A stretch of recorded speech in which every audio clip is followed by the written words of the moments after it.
Cuti sekolah ni anak empat tak tahu nak buat apa. Anak-anak ibu ayah bosan duduk rumah. Cuti lama sangat. Hampa pula kerja. Anak-anak ibu ayah asyik main game je. Duduk dalam rumah, dalam bilik, main game, tak bergaul dengan siapa-siapa. Ibu ayah masih tengok video ni. Cuti sekolah jadi musim screen time untuk anak-anak. Benda ni tak baik tau. Jadi jom saya bantu ibu ayah untuk selesaikan.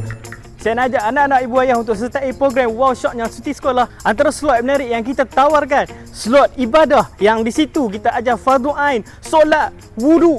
Lepas tu kita bukan saja belajar, kita juga ada slot gamifikasi Islami. Dekat situ kita akan belajar sambil bermain. Untuk slot seterusnya kita akan ajar anak-anak ibu ayah untuk memasak di dalam slot cooking session. Menarik kan? Jadi jom kita sertai program Wow Shotnya Cuti Sekolah 3.0.